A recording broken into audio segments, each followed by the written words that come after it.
me di cuenta que ustedes se enredaban mucho con un tema que es bien sencillo. Se enredan un poco porque aquí vamos a hablar de, obviamente el tema se llama glándulas paratiroides, pero se enfoca en el metabolismo del calcio, fosfato y magnesio, principalmente del calcio.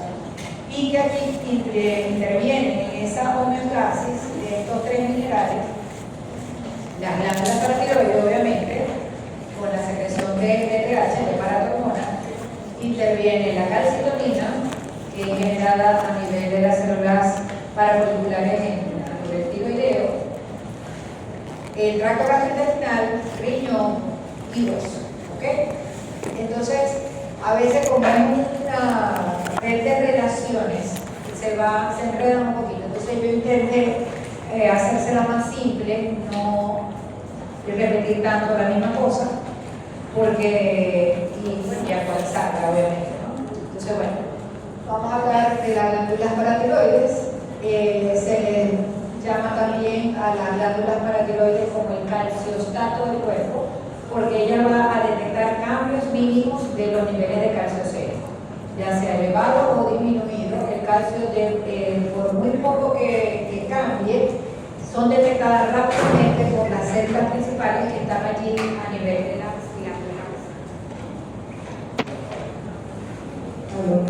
glándulas paratiroides. Bien, de hecho están muy vascularizadas y esto permite esa sensibilidad tan alta a los niveles de calcio mínimos, cambios mínimos.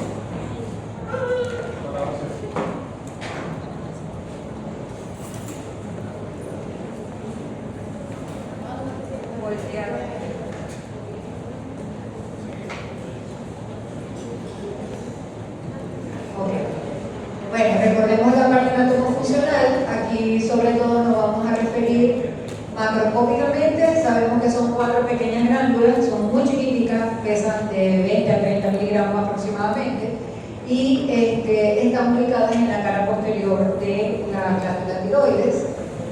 Histológicamente está constituido por 2 tipos de células. Las células, estas rosaditas que se ven alrededor, que son las células principales, ocupan el 90% de la glándula, y esas son las células productoras de PTH, de paratormona, que es la que nosotros más vamos a mencionar hoy.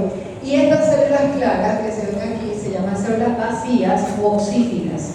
Estas células todavía en este momento, actualmente, no se les conoce, o su función todavía tiene un gran debate. Sin embargo, últimamente se les ha asociado con la presencia de receptores y funciones secretoras en estados patológicos, ¿okay? Pero funcionalmente no hay todavía una función específica, valga la redundancia. Y se derivan biológicamente de la tercera y cuarta bolsa braquial. Vamos a hablar un poquito de la hormona. La hormona PTH es una hormona de tipo glicoproteica y por lo tanto requiere de un paso de maduración de toda proteína. ¿Sí? Su proceso de síntesis a nivel nuclear. Esta hormona es codificada en el cromosoma 11 y a nivel del ADN se comienza entonces a replicarse, y lo primero que se forma es una pre-pro-PTH, es una pre-pro-hormona que no tiene actividad fisiológica. Esta debe ir madurando, y en ese proceso de maduración utiliza 2 organelos, el retículo endoplásmico y el aparato de Golgi.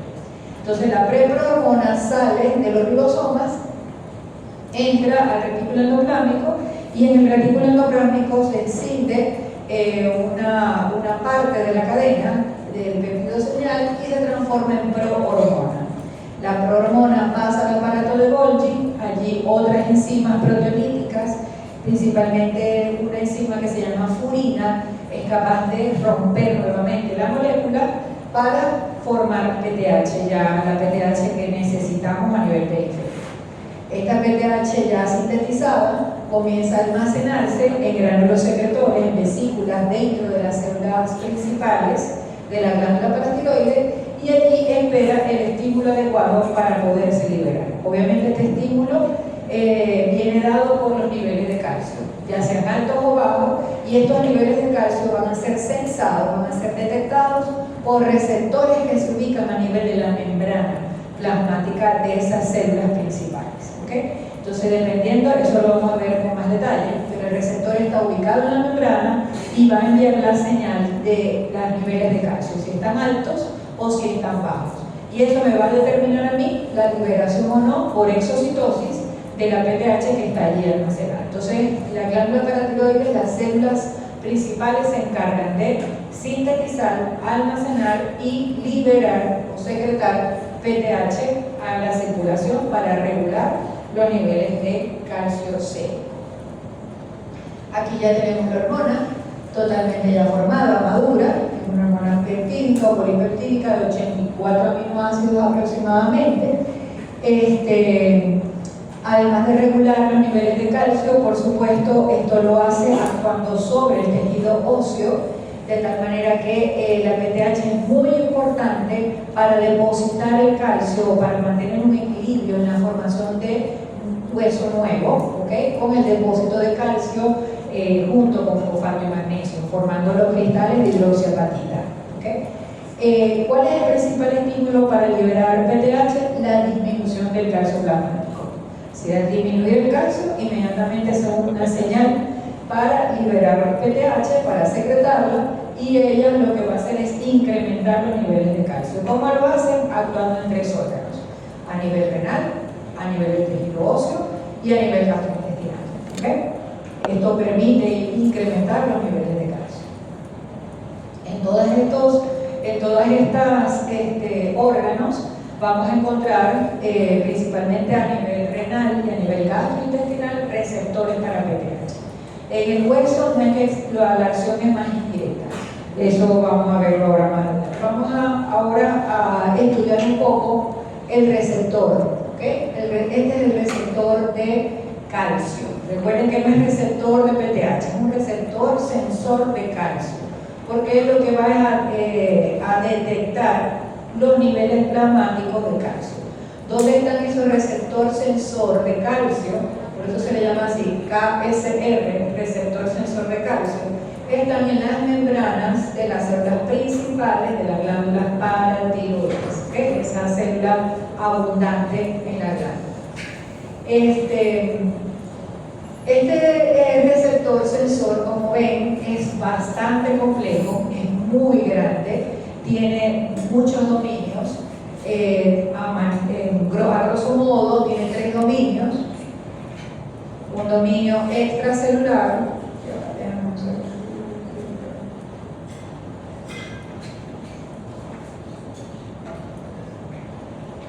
tiene un dominio extracelular, que es toda esta estructura que se ve aquí, un dominio transmembrana, que a su vez tiene 7 dominios, y un dominio intracelular. ¿Okay? El dominio extracelular, como ustedes ven, es muy grande y eso está más relacionado con la alta sensibilidad que tienen para sensar los niveles de calcio plasmático. A su vez, este dominio extracelular, vean que tiene 2 estructuras, se le llama KSR1 y KSR2, que sería como la formación de un homodímero de este receptor. Sí, tenemos 2 moléculas, 2 estructuras totalmente iguales que se pegan. Y tiene como la forma de unas alitas de mariposa, si lo vemos así de costado. Entonces tienen un lóbulo 1 y el lóbulo 2. El calcio se va a depositar aquí, entre los 2 lóbulos. ¿Bien? Y allí es cuando esa interacción con el calcio, en esa porción extracelular, es lo que le va a conferir la activación de ese receptor. ¿Okay? Es decir, que ese receptor experimente cambios conformacionales para que inmediatamente se empiecen a generar vías de señales intracelulares que hagan que la PTH se libere o no se libere, dependiendo de los niveles de calcio. ¿Okay? Aquí estas estructuras donde se pega el calcio también se lo llaman dominio Venus flytrap, o también en español se le llama dominio trampa de Venus, o alas de mosca, porque parecen las alitas de una mosca o de una mariposa. Entonces, este es el dominio que va a captar los niveles de calcio. aquí en la parte intermedia ven como estas dos hilos que salen del primer dominio, que son los llamados dominios ricos en cisteína, y estos dominios lo que hacen es conectar el dominio tramba de Venus con el dominio transmembrana. ¿Okay? Entonces, cuando tenemos así acoplado el calcio a su dominio extracelular, inmediatamente esa información pasa al dominio transmembrana, al dominio intracelular, se dan cambios conformacionales allí y se activan vías de señales intracelulares que ya la vamos a ver. Entonces, la principal de este lado, para que vean, el principal estímulo para liberación de PTH es que exista bajos niveles de concentración de calcio cienco. Inmediatamente se libera el PTH. ¿Y para dónde va PTH? Principalmente van a actuar en las células principales, a nivel de las mismas células principales de la misma glándula, pero los efectos finales en los órganos blancos serán riñón, hueso y tejido o tracto gastrointestinal. En el riñón van a favorecer la reabsorción de calcio, en el hueso van a favorecer la resorción ósea. ¿Qué quiere decir resorción ósea? Que activa la función osteoclástica. Si los osteoclastos comienzan a comerse el hueso, a provocar resorción ósea, y eso me libera el calcio en plasma. Y eso incrementa los niveles plasmáticos de calcio. Y en el intestino, gracias a la activación por vía renal de la vitamina D3, esta vitamina D3 activa o calcitriol me va también a favorecer a nivel gastrointestinal la absorción de calcio. ¿Okay? ¿Por qué necesita el intestino la presencia de la vitamina D activa, la vitamina D3, el calcitriol? Porque a nivel del tracto gastrointestinal, la absorción de iones divalentes, como es el caso del calcio, es muy difícil, es decir, disminuye la capacidad de absorción. Entonces, la vitamina D3 activa va a favorecer ese proceso de absorción. Entonces, ¿cómo incrementa la PTH los niveles de calcio plasmático? Aumentando la resorción ósea. Esta acción es indirecta, la vamos a ver porque es indirecta. Aumentando la absorción intestinal de calcio gracias a la activación de calcitriol por vía renal, y aumentando la reabsorción renal de calcio, es decir, evitando la excreción por vía urinaria. Ok, estas son las vías de señalización que se dan inmediatamente cuando el receptor sensor de calcio detecta los niveles de calcio. Aquí yo no estoy diciendo todavía si el calcio está alto o si el calcio está bajo. Simplemente estamos diciendo que el calcio se une aquí y esto es lo que va a activar o a inactivar ese receptor sensor. Aquí yo les quiero mostrar son las diferentes proteínas a las cuales está asociada ese receptor sensor.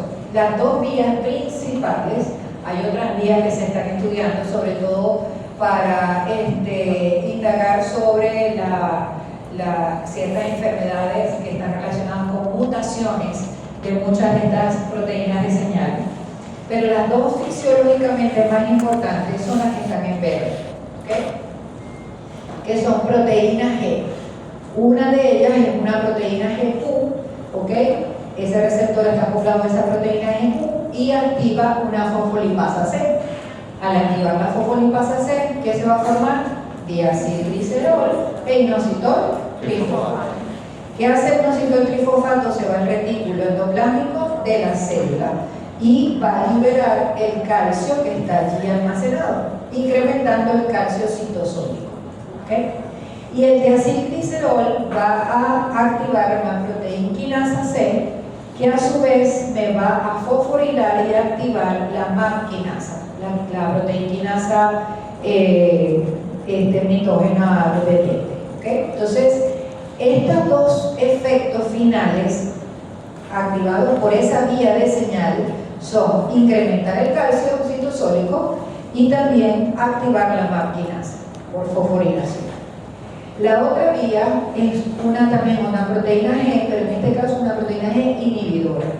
Esta proteína G inhibidora me va a inhibir la D-hidratociclasa, con esto disminuye el AMP cíclico y al disminuir el AMP cíclico va entonces a suprimir una proteína quinasa, que la proteína quinasa A, que normalmente ella me va a bloquear la acción de la MAP quinasa. ¿Okay? Entonces, por este mecanismo se va a dar ciertos cambios de transcripción al final a nivel nuclear, tanto el calcio como la MAP quinasa, para generar los efectos de la hormona. ¿Qué sucede cuando hay mucho calcio a nivel sanguíneo? Hay hipercalcemia, así sea poquita cantidad, pero están por encima de los valores normales. Ese receptor sensor capta ese exceso de calcio, ¿okay? Y lo activa. Al activarse, se inhibe, se genera todas estas vías de señal que acabo de mencionar, se incrementa el calcio citosólico, se activa la MAP quinasa y disminuye el ANP cíclico. Y estos tres eventos lo que me van a generar disminución de los niveles de inhibición de la liberación de la PTH almacenada. Eso parece paradójico, ¿okay? Si tengo mucho calcio a nivel periférico, obviamente no necesito PTH, porque la PTH lo que hace es aumentar el calcio. Si yo tengo ya el calcio elevado en sangre, no la necesito.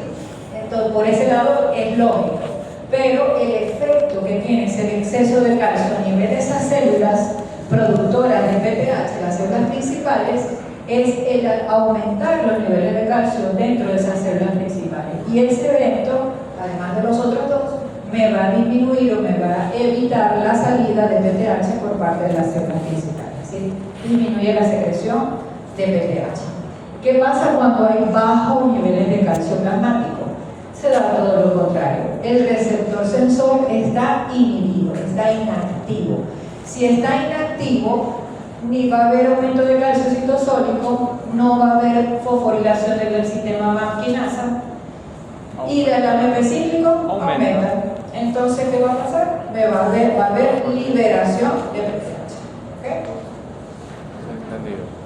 Eso al principio se escucha raro, pero es bastante lógico, ¿ok? Entonces, pero de verdad que se lo estoy tratando de presentar de la manera más actualizada, lo más sencillo posible. Ok. Vamos a hablar un poquito del calcio. Recuerden la importancia funcional que tiene el calcio a nivel de todo el organismo. Es importante para la contracción muscular. Es importante para las vías de coagulación. Recuerden, esos complejos de activación necesitan el calcio como un cofactor. Es importante para transmitir un impulso nervioso. ¿Qué papel tiene el calcio a nivel presináptico? A nivel presináptico, si no entra el calcio, no hay salida de las vesículas presinápticas y no hay transmisión. Y eso se da en todas las formas del sistema nervioso, el sensitivo, el motor, el autónomo. Y también son vías de señal importantes, como vimos aquí ahorita en el propio caso de la PTH, a nivel intracelular. ¿Okay? ¿Cómo es el metabolismo y la distribución del calcio? Bueno, la mayoría de los seres humanos con una dieta balanceada, una dieta normal, puede consumir, sobre todo a través de los productos lácteos, mantequilla, leche, yogur, unos 1000 a 1200 gramos de calcio al día. De esos 1000 a 1200 gramos, de verdad que se absorben por mecanismos que ya vamos a ver ahorita a nivel gastrointestinal, pero esta absorción no es tanta como nosotros creemos, y no se van a absorber todo. Apenas o menos del 50% se absorben a nivel del tracto gastrointestinal, porque ya les dije que ese catión divalente no le es fácil atravesar la mucosa intestinal. Y esa absorción es sobre todo a nivel del intestino delgado. Se secreta también, las mismas células de la mucosa intestinal secretan por las propias secreciones intestinales una parte también del calcio que está allí, que se elimina con las heces, unos 200 miligramos aproximadamente, y de la orina secretan de 120 a 250 miligramos al día. Es decir, que de todo lo que se consume es muy poco lo que queda a nivel, tanto a nivel intra o extracelular. El 99% de ese calcio que nosotros tenemos se encuentra a nivel de hueso y a nivel de los dientes, ¿okay? y solamente un 1% está en el medio extracelular. Tenemos entonces que hay una del hueso, por eso está la flecha que va y viene, porque el hueso es uno de los principales depósitos de calcio y nosotros nos lo tomamos de allí para poder regular los niveles sanguíneos. ¿Okay? Entonces tenemos que el 1% que nos queda está repartido entre el medio intra y extracelular, es decir, extraóseo, y el medio intracelular es donde ese 1%, digamos, de los 10 gramos, 9 gramos están a nivel intracelular y 1 gramo, si acaso llega a 1 gramo, en el medio extracelular. ¿Okay? En el medio intracelular, ese gramo, esos 900 miligramos, también pueden estar unido el calcio a diferentes elementos. El 50% de ese calcio que está en el medio extracelular se encuentra ionizado, es decir, un calcio libre. Y lo importante de ese calcio libre, de ese 50%, es el que es ultrafiltrable y que tiene en realidad los efectos funcionales del calcio. El otro 50%, 40 de ese 50 está unido a proteínas, principalmente a la albúmina, globulina y otras proteínas, y un 10% está unido a otras sales, como lactato, citrato, bicarbonato, fosfato, etc. Por lo general formando cristales. Ahora, ¿qué pasa cuando una persona, ya sea por problemas de desnutrición, por fallas hepáticas o renales, tiene bajos niveles de albúmina? No tiene suficiente proteína. ¿Qué creen ustedes que sucede con ese porcentaje de calcio unido a proteínas? Disminuye. Entonces, al no tener calcio o proteína con que unirse, él se va a encontrar libre y va a aumentar el calcio ionizado. ¿Bien? Y ese calcio ionizado no será real porque tiene hipoalbuminemia el paciente. Entonces allí tenemos que sacar lo que se conoce como calcio corregido para saber en realidad cuáles serían los valores del calcio ionizado lo más fidedigno posible para saber si es necesario realizar alguna corrección. Entonces, ¿cómo se calcula el calcio corregido? Tomamos el calcio que nos dio con la medición sérica más 0,8 por la resta de 4 menos el contenido de albúmina que tenga el paciente. Y eso nos va a dar el calcio corregido, el calcio ionizado real. ¿Okay? También es importante tener en cuenta el pH sanguíneo, porque el pH sanguíneo me va a predecir un poco cuál será la cantidad de calcio unido a proteínas. Normalmente a pH normal fisiológico de 6 grados. ¿Cuánto es el pH normal de la sangre? 45, ok. A un pH fisiológico, aproximadamente 1 gramo de albúmina puede transportar 0,8 miligramos de calcio. Pero ¿qué pasa cuando hay acidosis? Con pH menores de 7,4. En acidosis, recordemos que en la acidosis tenemos exceso de hidrogeniones que tienen carga positiva, son protones. ¿Qué pasa con esos protones? Que se pegan a la albúmina. Vean entonces aquí la albúmina llena de protones, eso se le llama albúmina protonada. Entonces no le deja espacio a esos hidrogeniones a unirse a la albúmina y la albúmina va a quedar libre en sangre.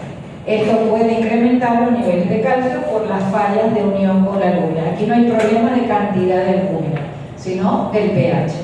Y luego tenemos el caso contrario de la alcalosis, donde hay bajos niveles de hidrogeniones.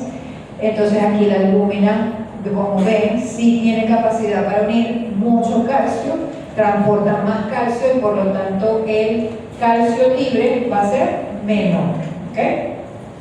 Ese calcio libre es el que me va a dar los efectos fisiológicos, recuerden ustedes, y que es el que puede ser regulado por las diferentes hormonas, PTH, calcitonina, a nivel de los 3 órganos que ya mencioné. Entonces, bueno, esta es una tablita de resumen de la distribución. En el espacio extracelular es un 0,1% y en el intracelular 0,9%. Esto nos da un 1% del calcio extraóseo, el otro 99% está en el hueso y en los dientes. El que está en el medio extracelular, el libre o ionizado, que es el 50% aproximadamente, 4,4, es decir, el 50% del calcio sérico total. El valor normal es ese que ustedes ven allí, de 8,5 a 10,5, siempre los laboratorios emiten unos valores referenciales y bueno, tenemos que adaptarnos a ellos, pero esos son los valores estándar, ¿okay? Puede variar en una que otra décima. El libre ionizado, 40 al 50%, unido a proteínas un 40% y unido a otros elementos como las sales, formatos complejos, un 10%. Vamos a hablar del fosfato. El fosfato está presente en alimentos de la dieta diaria, principalmente en las carnes rojas, en los pescados, en también en los productos lácteos que vienen fortificados también y en los frutos secos hay gran cantidad de fosfato. El fósforo o el ion fosfato, la cantidad total que hay aproximadamente en nuestro organismo es un poco menor que el calcio, 600, 650 miligramos, y esta cantidad está distribuida también en su mayoría, un 80% en el tejido óseo, unido aquí al calcio, formando los cristales de hidroxiapatita. Esos cristales tienen calcio, tienen fosfato y tienen también magnesio. ¿Okay? El 10% está en el músculo esquelético, porque recuerden que el fosfato es muy importante para la formación de las moléculas de ATP y esto es requerido para la contracción muscular, y otro 10% en los líquidos corporales como fosfato inorgánico. ¿Okay? El valor normal es ese de 2,5 a 4,5 aproximadamente, y recuerden que el ionizado también aquí se aplica lo mismo. El ionizado es el ultrafiltrable, es el que pues se mide a nivel plasmático y el que tiene efecto fisiológico y es regular. Un 25% está unido a otros cationes como sodio, calcio, magnesio, y solamente un 10% está unido a proteínas. ¿Cómo es la homeostasis del fosfato? Okay. Para mantener esos niveles de 2,5 a 4,5 en sangre se requieren tres cosas. Primero, que se absorba a nivel intestinal. El fosfato se reabsorbe a nivel intestinal. A diferencia del calcio, el fósforo o el fosfato se absorbe bastante bien, un 80% se reabsorbe a nivel del tracto gastrointestinal, es decir, el fósforo de la dieta. Que se almacena en el esqueleto, en el tejido óseo, segundo evento. ¿Okay? Donde, recuerden que ahí está el 80% del fosfato unido a calcio. Y tercero, que se excrete por los riñones. Los riñones son los grandes reguladores finales de los niveles de fosfato. Ellos, dependiendo del nivel de fosfato, van a excretar o más o menos cantidad de fosfato. Por lo general se da por rebosamiento, ¿sí? Cuando ya tenemos mucho fosfato en sangre y aumenta entonces la excreción, ¿verdad? Para poder regular los niveles. Aquí, como ven, están todos los órganos implicados en esos niveles séricos de fosfato. Tenemos que de la dieta se reabsorben allí les mencionan que, eso lo vamos a ver más adelante, que los mecanismos de absorción en el tracto gastrointestinal van a depender de, puede ser por vía transcelular o por vía paracelular. ¿Okay? Las vías paracelulares son las más importantes en cuanto a la cantidad de iones de este mineral que se absorbe, y tenemos la vía transcelular que utiliza mecanismos de transporte activos secundarios, es decir, los importes con sodio, ¿okay? En este caso fosfato sodio. Y lo que no se absorbe pues se elimina a través de las heces. Vemos allá arriba el hueso, como entonces en el hueso se da entonces, igual que el calcio, liberación del fosfato para poder ser absorbido. Aquí observen que en el hueso existe esta proteína, un factor de crecimiento fibroblástico 23. Este factor de crecimiento fibroblástico 23 lo vamos a ver aquí y lo vamos a ver en magnesio también. y hoy en día se conoce mucho porque comparte acciones con la PTH. ¿Sí? Tiene la misma acción, ese factor de crecimiento fibroblástico 23 tiene la misma acción de la PTH a nivel renal en cuanto al fosfato. ¿Qué hacen estas dos hormonas a nivel del riñón? Van a favorecer la excreción de fosfato, producen fosfaturia. ¿Ok? Aquí tenemos la PTH se une a sus receptores a nivel renal. Aquí, esto lo vamos a ver con más detalle más adelante, porque aquí puede que nos enredemos un poco, quiero que quede bien claro. También el factor de crecimiento fibroblástico, además de generar fosfaturia, va a inhibir la activación del calcitriol. ¿Okay? Y al no tener suficiente nivel de calcitriol, va a disminuir la reabsorción gastrointestinal, no solamente de él mismo, sino también de calcio. E incrementa la excreción o depuración de fosfato a nivel renal, eso ya se lo mencioné. Entonces, con estos tres órganos podemos regular los niveles de fosfato. Okay. ¿Cuáles son las funciones del fosfato? Forma parte de la estructura del ATP y el ADP, que son moléculas energéticas que le dan energía a todas las acciones celulares. Forma parte también del AMP cíclico, de la conformación del ADN, del ARN, por lo tanto es importante para los procesos de regeneración tisular. Es un tampón intracelular importante, incluso ya lo vimos en la fisiología renal. Forma parte de los fosfolípidos de las membranas celulares, es decir, que el fosfato es indispensable para infinidad de funciones. Aquí vemos cómo se da la absorción y la excreción de fosfato. En este caso tenemos una célula intestinal del intestino delgado y aquí tenemos una célula tubular para la excreción. La excreción es más a nivel distal. ¿Okay? Vemos aquí en la luz intestinal que está de este lado, vean que el fosfato se puede reabsorber por vía paracelular, que es una vía bastante simple, que se da por gradientes, y el fosfato ingresa a la sangre sin mayor dificultad. ¿Okay? Y luego tenemos la vía transcelular. En la vía transcelular, miren aquí, está el cis portador fosfato-sodio. ¿Okay? Este cis portador también lo tenemos en la vía renal. Y esto nos permite la entrada también de sodio a la sangre.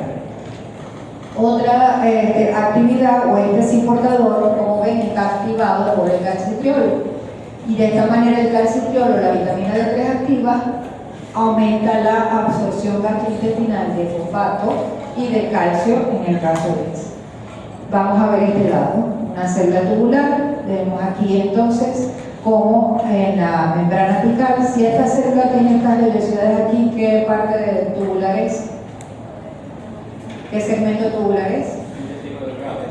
Tubular, riñón. Si esta tiene esa borde así. Ay, mi madre santa, que ayer como que va a ser de renal también. Proximar. Exacto, exacto. Ah, no, se usted no llorar, ¿no? No me tienten. Aquí tenemos, miren, este cis portador, hay dos tipos, 2A es este y 2C es este. Operan igual, lo único es la cantidad de sodio con el cual se transportan al ese interior. ¿Ok? Eso es todo. Y estas células tubulares, como ven acá, tienen receptores para PTH. Estos receptores para PTH lo que van a hacer es activar e incrementar entonces el AMP cíclico, y este AMP cíclico me va a frenar o me va a detener la acción de los importadores, de tal manera que no hay reabsorción tubular y se excreta. El fosfato queda en la luz tubular y va a formar parte de la orina. ¿Bien? Otra estructura importante es este complejo, además de la PTH. Entonces la PTH ya sabemos que produce fosfaturia. ¿Y por qué produce fosfaturia? Porque bloquea los importadores en la membrana luminal de esas células tubulares. Pero también tenemos este complejo, el factor de crecimiento fibroblástico 23 y la proteína clona. La proteína cloto es indispensable su formación o la formación de este complejo para que vayan o se active los mecanismos intracelulares de inhibición también de esos mecanismos de transporte de fosfato, de reabsorción tubular de fosfato. Entonces, los dos, tanto factor de crecimiento fibroblástico 23 junto a cloto y el APTH, hacen lo mismo a nivel tubular renal. Inhiben los mecanismos de reabsorción, inhiben los mecanismos de transporte activo secundario con sodio del fosfato. No se absorbe de tal manera que permanece en la luz tubular y se excreta con la orina. A eso se le llama fosfaturia. ¿Okay? Y vamos a ver ahora el magnesio. La ingesta diaria de magnesio es de 300 miligramos en una dieta balanceada al día. Allí están todos sobre todo lo que son los vegetales verdes, brócoli, sobre todo tienen mucho magnesio, el plátano maduro, los granos, chocolate, sobre todo el chocolate negro tiene bastante magnesio. Es el cuarto cation más importante a nivel de la circulación sistémica y es el segundo más importante a nivel intracelular. ¿Okay? A nivel intracelular, el 99% del magnesio, igual que los otros dos, la mayor parte del magnesio está en el hueso, un 60% está en el hueso, 20% en el músculo y 20% en otros tejidos. Y el 1% está extracelular. De ese 1%, la mayoría se encuentra ionizado, 10% está unido a otras sales, citrato de magnesio, fosfato, oxalato de magnesio. Ay, qué chévere este fondo. Y el 30% está unido a proteínas, ¿okay? Pueden ser albúminas generalmente. ¿Okay? Desde el punto de vista funcional, el magnesio es indispensable para cientos de reacciones enzimáticas, de las cuales actúa como cofactor. Es importante para la formación de ATP, moléculas de alta energía, es importante para la formación de los ácidos nucleicos, de tal manera para los procesos de reparación. En esta tabla les muestro un resumen de muchas de las funciones que se le han ya adjudicado actualmente al magnesio en el metabolismo energético, porque favorece la actividad de las moléculas de ATP formando complejos con ellas, y por lo tanto es importante para la contracción muscular y la termogénesis. Por eso hoy en día los atletas utilizan mucho magnesio, porque aumenta la eficiencia del tejido muscular. Es importante para la síntesis de ADN, de ARN, y de tal manera esto favorece el crecimiento celular, la reparación tisular, le da estabilidad a las membranas porque se unen a los fosfolípidos de membrana, y también es importante para que los canales iónicos puedan funcionar adecuadamente. Por eso es que son importantes para regular el ritmo cardíaco. Una de las estrategias terapéuticas actuales en el área cardiovascular es incluir el magnesio dentro del tratamiento, porque regula el ritmo y la presión arterial por este efecto. Ayuda con la homeostasis de la glucosa. ¿Por qué? Porque favorece la acción de insulina, modula la acción de la insulina. Y la función neuroprotectora es muy importante, sobre todo para aliviar situaciones de migraña y dolores crónicos. Estos son receptores que están a nivel del sistema nervioso central de aspartato, que se involucran en las vías de dolor, porque el aspartato estimula esas vías de dolor. Y el magnesio puede suprimir o antagonizar esos receptores. Ok. ¿Cómo actúa el magnesio? ¿Cómo se absorbe a nivel gastrointestinal? La absorción es sobre todo en el intestino delgado. Acá, todos ellos, la absorción es básicamente en el intestino delgado. En colon se puede reabsorber, pero una muy pequeña cantidad. Ante mayor ingesta hay menor absorción. Y esto creo que deberíamos aplicarlo para todos estos suplementos, ¿okay? Porque ahorita está muy de moda y la gente quiere consumir grandes cantidades de calcio, grandes cantidades de magnesio, pretendiendo que esto va a ser mejor para su salud. Y en realidad la homeostasis de cada una de ellas es tan delicada que si tú superas tus necesidades, ese exceso se va a eliminar, ¿okay? No las van a absorber por vía gastrointestinal. La absorción se hace por vía también transcelular y por vía paracelular, igual que todos. Y en el proceso de absorción, aquí les dejo una célula gastrointestinal, y aquí se observan los mecanismos de transporte más utilizados por la vía transcelular, porque para la vía paracelular nos necesita transporte. La vía paracelular es la más frecuente, como ya les mencioné, si del 80% o un poco más, pues se absorbe por esa vía y es un mecanismo no saturable. En cambio, los que usan estos mecanismos de transporte, además de que son menos eficientes, porque se saturan, son los menos abundantes. Entonces tenemos acá dos tipos de mecanismos de transporte o proteínas, y estas son activadas por la proteinquinasa C. Estas proteínas son la primera, la azul, la TRPM6 y la TRPM7, que están en la membrana luminal, ¿okay? Mirando hacia la luz intestinal. Esos son receptores o transportadores. Dios mío, de verdad que se pierde el respeto total por las clases. Yo no entiendo. Estos receptores o estos transportadores son una familia muy grande de receptores que se le conoce como potenciales transitorios de receptores, ¿okay? Y hay muchos tipos, pero específicamente el 6 y el 7 están ahí a nivel gastrointestinal para la absorción de calcio. Como les dije, ellos son activados por la proteinquinasa C, que hace que ellos se trasloquen a este nivel en la membrana luminal, pero la proteinquinasa C van a ser activadas primero por PTH, ¿okay? Que favorece la absorción de magnesio, y por otro por el mismo factor de crecimiento fibroelástico 23, que hace lo mismo. Activa la reabsorción por fosforilación y movilización de estos receptores. Ahora ven un cuarto que está acá, un tercer receptor que está a nivel de la membrana basal, del lado contrario. ¿Qué función tiene ese receptor? El CNNM es una familia también, son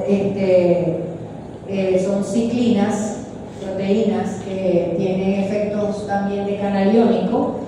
Generalmente sirven de canal iónico para iones equivalentes, y él se encuentra aquí en la membrana vasolateral. ¿Qué función tiene? Tomar el magnesio que ha entrado a la célula intestinal y pasarlo a la circulación general, ¿okay? Eso es su función. Entonces, ese proceso de reabsorción se hace, como vemos aquí, por la vía paracelular. En la vía paracelular lo único es la presencia de estas uniones estrechas, y en esas uniones estrechas hay unas proteínas que se llaman calvintina. Hay también muchas calvintinas, en este caso las más relacionadas con magnesio son las 7 y la 12, y ayudan a esa vía paracelular, y ese fenómeno es simplemente dependiente de los gradientes de concentración, ¿okay? Y tenemos en segundo lugar la vía transcelular, por esos receptores de potenciales transitorios. Aumenta el magnesio acá en la membrana, y luego viene los canales de iones M4, favorece entonces su salida a nivel ya para pasarlo a sangre, ¿okay? ¿Qué pasa con el magnesio a nivel renal? El riñón es capaz de filtrar grandes cantidades de magnesio, y hasta 2500 puede llegar miligramos por día de magnesio, pero gran parte de él se absorbe en varias porciones tubulares renales. El lugar donde hay mayor reabsorción de magnesio, la porción tubular más importante, es en la rama gruesa ascendente, creo que es aquí, en la rama gruesa ascendente de la sadeña. Allí se absorbe más del 50% del magnesio que se filtra, ¿okay? Un porcentaje, en cuanto a porcentaje, le sigue el túbulo proximal, y finalmente tenemos en el túbulo distal un 5 al 10%, es decir, aquí más del 50% 40-70%, en el túbulo proximal del 10 al 30%. Como ven aquí, a nivel del túbulo proximal, el paso del magnesio, la reabsorción del magnesio se hace por vía paracelular, usando las calvindinas. En el túbulo distal, vean aquí la presencia de nuevo del mismo receptor de potenciales transitorios, pero en este caso del tipo 6 y 7, que está a este nivel. El magnesio entra y luego puede ser extruido por los mismos canales de sodio y magnesio a nivel vasolateral, y en el asa de Henle es donde se reabsorbe más cantidad. Allí comparte el mecanismo paracelular con calvindinas y también el mecanismo transcelular, ¿ok? Entonces así se da la reabsorción más importante del magnesio. Aquí está el receptor sensor de calcio, también está presente en las células tubulares renales, no solamente en las células principales de la paratiroides.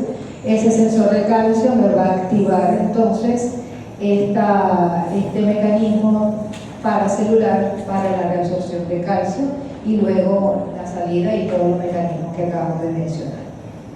Ok, ya hemos hablado de los tres minerales, ahora vamos a hablar de las acciones directas de PTH y cómo hacer para provocar incremento de calcio, que es el principal elemento que nosotros tenemos que corregir. ¿Okay? Aquí tenemos un tejido óseo, ¿okay? En la membrana superficial del tejido óseo vamos a encontrar estas células aplanadas, que son los osteoblastos, que los osteoblastos se encargan de la formación de hueso nuevo. Estas otras células más grandes, ¿okay? Que tienen vesículas en su interior, esas vesículas son lisosomas que contienen enzimas proteolíticas que degradan el hueso. Por eso ellas tienen ese dibujo allí como comiéndose el hueso, provocando resorción ósea. Al romper y provocar esa resorción, liberan calcio. Ahora, la PTH lo que va a hacer es activar esa actividad osteoclástica, ¿verdad? Para poder liberar el calcio e incrementar el calcio ciego. Pero esas células de osteoclastos no tienen receptores para PTH. Entonces, el efecto de esta hormona, de la palatormona, en el hueso es indirecto. ¿Okay? ¿Y cómo lo hace? Lo hace principalmente activando primero lo que se conoce como RANKL. El RANKL es un ligando del receptor activador del factor nuclear KB. ¿Dónde está esa RANK? Está aquí, en los preosteoclastos, es decir, los bebés en los osteoclastos. Estos bebés todavía no tienen actividad o capacidad osteoclástica. Y el RANKL lo que hace es favorecer la rapidez con la cual se da esa evolución o desarrollo del preosteoclasto a osteoclasto. ¿Okay? De tal manera que la PTH sí puede activar este mecanismo, porque estas RANKLs es generado principalmente por el osteoclasto. El osteoclasto sí puede recibir la información estimulante de la PTH y de la vitamina D activa, de tal manera que el osteoclasto también va a producir osteoprotegerina. La osteoprotegerina, OPG, es una glicoproteína generada también en los mismos osteoblastos, igual que el RANKL, y que va a actuar como un antagonista, bloquea la acción a nivel del receptor del RANKL. Es decir, que ¿qué hace el RANKL? Transformar los preosteoclastos en osteoclastos. Y esto activa la resorción ósea, obviamente. Y la osteoprotegerina bloquea, se une a los receptores del RANKL, bloqueando su acción de tal manera que está antagonizando el efecto osteoclasto. Y la PTH es capaz de inhibir la osteoprotegerina y estimular el RANKL, el ligando.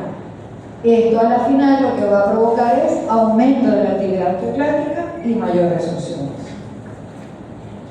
¿Qué pasa en el riñón? ¿Okay?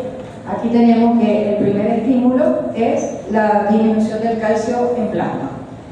Esto activa la liberación por exocitosis de PTH.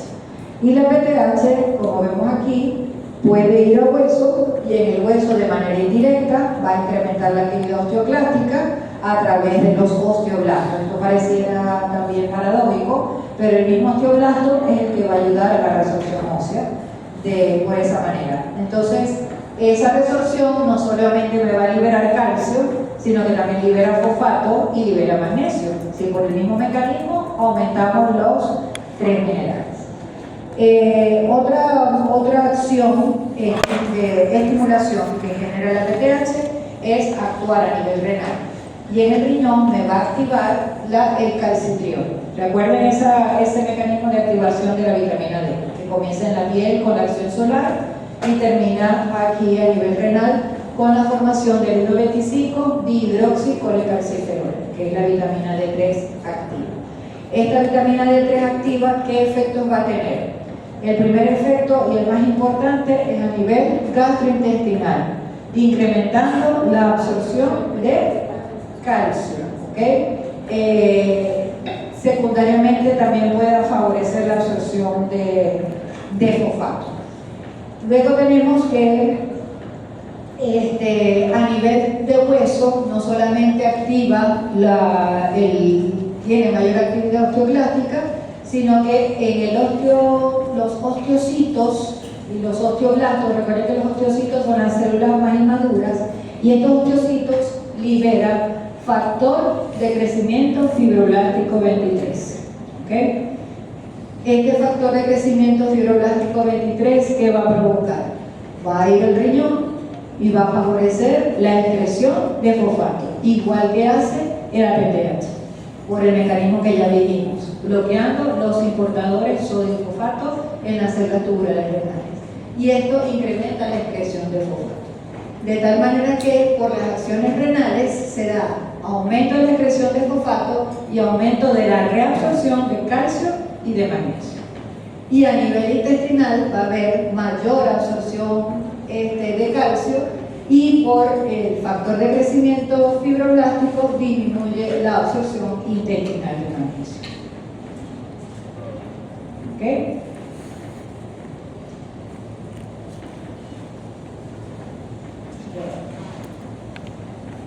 A nivel intestinal aumenta la reabsorción de calcio en el intestino delgado, y también el de magnesio más bien va a disminuir un poco la absorción por vía factor de crecimiento fibroblástico 23, y se puede excretar igual que el fosfato. Recordemos un poquito el calcitriol, la vía de activación. La vitamina D es catalogada como una hormona lipofílica, porque deriva ¿de dónde? ¿Cuál es el precursor de la vitamina D? Yo no se lo digo en bioquímica, por Dios. Del colecalciferol, que es un lípido que puede venir de la dieta o puede sintetizarse endógenamente. Ay, Dios. Bueno, menos mal que tenemos varios días de descanso. Ok, entonces la luz solar va sobre la piel de hidrocolecalciferol y vamos a obtener vitamina D. Esta vitamina D en el hígado va a transformarse por hidroxilación en 25 hidroxicolecalciferol. ¿Okay? Ese mismo 25 hidroxicolecalciferol puede regular su propia producción por feedback negativo a nivel hepático. Luego, el 25 hidroxis va hasta el riñón. En el riñón, por acción de la PTH, la cual activa la enzima alfa-1 hidroxilasa, se transforma en 1,25 dihidroxicolecalciferol o calcitriol, que es la vitamina D3 activa. Y ella va a tener efectos sobre todo a nivel intestinal, pero también a nivel de hueso y a nivel renal, en el túbulo distal. En definitiva, lo que va a promover es el incremento de calcio plasmático, sobre todo por la absorción intestinal. ¿Okay? otra cara de la moneda es la calcitonina. Recuerden que la calcitonina es generada por las células parafoliculares o células C que están a nivel de la glándula tiroides y ella tiene total efecto contrario a PTH. ¿Okay? Si la PTH se activaba con bajos niveles séricos de calcio y su efecto es aumentar el calcio sérico, la calcitonina lo va a hacer al contrario. Ella se estimula con altos niveles de calcio sérico y va a provocar disminución del calcio sérico. ¿Okay? Entonces, una antagonista de la acción de la PTH es una hipocalcemiante de tal manera que va a hacer él, va a nivel de la calcitonina, va a nivel óseo a inhibir los procesos de resorción ósea, inhibe la actividad de los osteoclastos y por lo tanto la liberación de iones, sobre todo de calcio, va a disminuir. Otro eso es el principal efecto, pero a nivel también renal puede disminuir la reabsorción de calcio, estimulada antes por PTH, y de fosfato. ¿Por qué? Porque inhibe a la alfa-1 hidroxilasa. Y al inhibir la alfa-1 hidroxilasa me va a provocar menor reabsorción gastrointestinal de calcio. ¿Okay? Estos serían, la calcitonina no tiene mucho así de mecanismo de acción o otros efectos importantes. Aquí lo más importante es el PTH, porque incluso ella misma se puede regular según los niveles de calcio. Si está muy bajo, se activa el receptor y produce más PTH, pero si está muy alto los niveles de PTH, el calcio no produce PTH. ¿Okay? Y así se autorregula. Tenemos entonces los dos cuadros, como siempre hemos hablado, de hiper y de hipo. En este caso de hiperparatiroidismo, puede haber hiperparatiroidismo primario o hiperparatiroidismo secundario. El hiperparatiroidismo primario generalmente está asociado a adenomas de las glándulas paratiroides y tumoraciones de la glándula paratiroide que son autónomas. Las tumoraciones o las adenomas por lo general están sometidas a mecanismos de regulación y produce hormonas sin cesar. ¿Okay?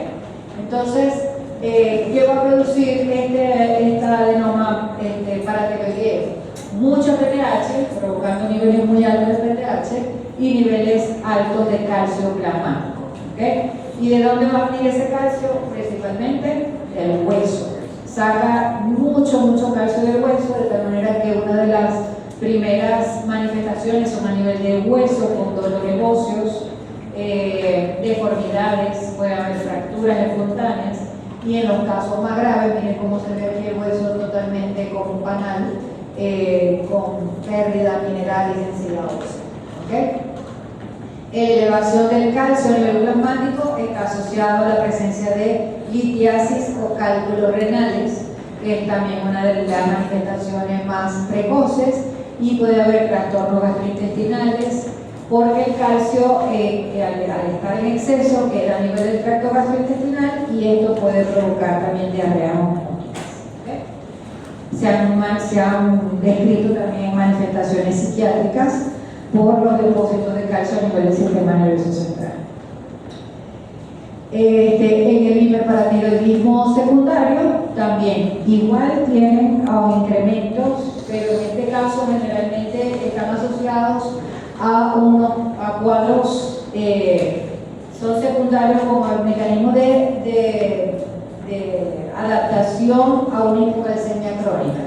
Por ejemplo, los pacientes con insuficiencia renal crónica, ellos no son capaces de captar o mantener los niveles de calcio adecuados, además que no producen suficiente alfa-1 hidroxilasa, no tienen calcitriol. Entonces ellos cursan con hipocalcemia crónica. Entonces, esta hipocalcemia, de manera por retroalimentación o mecanismo de regulación, incrementan los niveles de PTH. Y esto va a provocar las mismas manifestaciones, sobre todo a nivel de tejido óseo. ¿Okay? Estas, por lo general, manifestaciones de la forma secundaria pueden pasar desapercibidos porque están asociados a cuadros crónicos importantes como la insuficiencia renal. Pueden quedarse tranquilos allá atrás. Se los agradezco. Van a seguir hablando, niñas. Desde que comenzó la clase están hablando. Ya voy a terminar, pero se lo quería decir, bueno, podía pasar. Si estaba tan chévere la charla, se hubiese quedado fuera. ¿O lo hacen por qué? Por el aire acondicionado. La próxima vez que yo vea gente que me perturbe la clase de esa manera, lo voy a sacar. Y en 27 años dando clase no he sacado a nadie. No sean los primeros. Ok. Ahora vamos a ver el cuadro contrario. En este cuadro de hipoparatiroidismo. En el hipoparatiroidismo, por supuesto, al no producir suficiente PTH, no podemos mantener adecuadamente los niveles de calcio. Vemos aquí entonces que en estos cuadros por lo general hay manifestaciones por incremento de la excitabilidad de las placas neuromusculares y del sistema neuromuscular. Y se manifiesta con este signo que se le llama espasmo carpopedal. También está el signo de Chebostek y el signo de Trousseau. Con el signo de Trousseau se hace colocando el manguito del esfigmomanómetro, se insufla al disminuir el riego sanguíneo a la porción distal del brazo. Esto provoca contracción e inmediatamente se presenta el espasmo carpopedal, que se ve característicamente de esa manera. Hay oposición del pulgar, flexión de las articulaciones metacarpofalángicas y extensión de las interfalángicas. ¿Okay? Eso es típico de hipocalcemia. Y el signo de Chebostek también es por excitabilidad neuromuscular, donde se percute aquí a nivel del macetero y también se produce una contracción exagerada, un reflejo exagerado a esa estimulación. ¿Okay?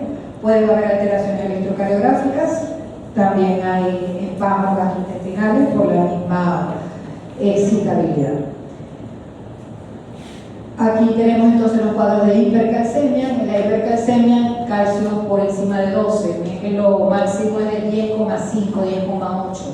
Ya con más de 12 miligramos por decilitro comienzan a aparecer manifestaciones, sobre todo a nivel de electrocardiograma, donde hay un acortamiento del complejo del segmento cutáneo. ¿Okay? En cambio, en la hipocalcemia, el segmento cutáneo más bien está alargado y la onda T más reprimida. Puede haber estreñimiento en la hipercalcemia, pérdida del apetito, litiasis renal, que ya las mencionamos. ¿Qué iba a decir yo?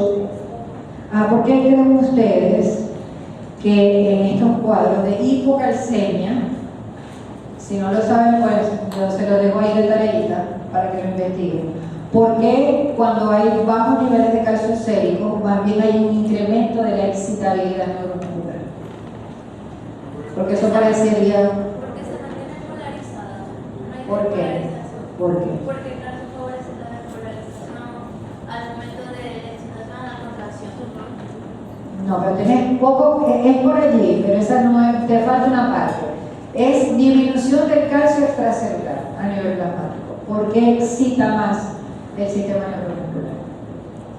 Porque no se da, o sea, Hay otra molécula allí involucrada. el potasio por El sodio. el sodio. Al disminuir el calcio extracelular, hay un aumento de entrada del sodio, hay mayor permeabilidad del sodio en la membrana. Y al entrar sodio, la célula se despolariza. Y al despolarizarse, ¿no?, se da esta mayor excitabilidad neuromuscular. Bueno, por aquí. Sí, por eso te dije que tenía la mitad de la respuesta. Bueno, esto es todo. Muchísimas gracias.